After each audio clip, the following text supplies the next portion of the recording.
In Oklahoma, what drill bits do you guys typically use? Do you gravitate towards one type over another usually or no? I would say that PDCs are the predominant bit type run across the world. Hmm. Now, there are always situations and use cases for each kind of bit. Button bits, tricones, there's PDCs. Those are like big general categories. PDCs are used most because they're just so much faster. They work by like a cutting scraping action using those like polycrystalline cutters, you Yeah. know? And so because of that, instead of using this crushing action that you see with the roller cones or the tricones, it cuts holes so much faster. Now, in some formations, you'll put a PDC in there and it will only last like a few feet because it's so abrasive or it's so difficult or whatever. But I would say across the board, whenever you think of a bit, just think of a PDC. We'll use roller cones at times, like when you're sliding, you're trying to build angle or something like that. If you're, in a really difficult, like curve or something, you could put in a tricone for better tool face control. Mhm. But Google a KYMERA bit, KYMERA. Take a look at what that is. All right. Whoa. When I was at Baker in the early 2000s, like they were still developing this. And I remember I was like sitting in a meeting and they were talking about this hybrid bit. They're like, it's super quiet. They hadn't even really made it yet, but they had these sketches and I got to see it. Sometimes you see things like that and you're like, Mhm.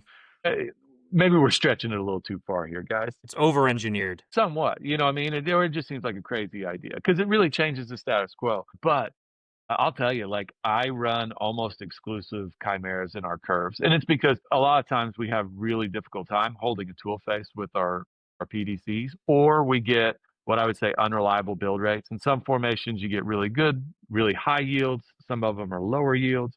That chimera really helps level a lot of that out, and it's just much more consistent. Is what we found at a lot of our stuff here in Oklahoma. That's not to say that you don't use PDC somewhere, but chimeras are what we've gone to. It's really interesting because it's one of the last, what I'd say is one of the huge step changes in bit design. Because Hmm. there's a lot of things that they change on bits. They'll change the cutter shape, the cutter structure.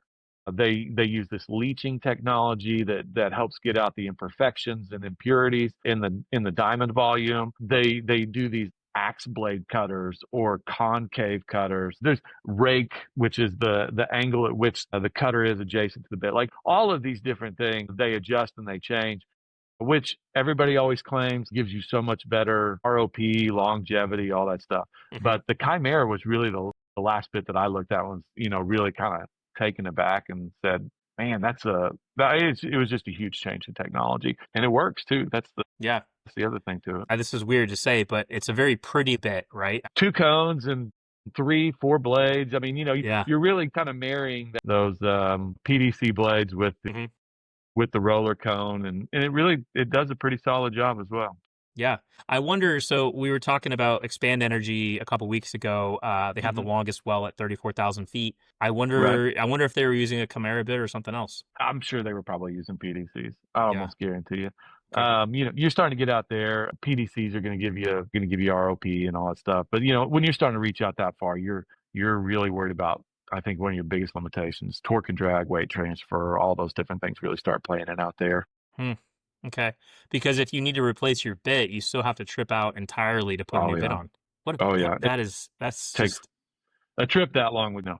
Even with good crews, I mean, we've had some rigs, the older SCR type rigs that'll trip 4,000 feet an hour, which is just a great turnaround time, mm, and really will save you on your days of drilling. But when you're out there at 26,000 feet, I mean, that's still a long trip. Whenever you're talking about round tripping 52,000 feet of pipes, takes a while.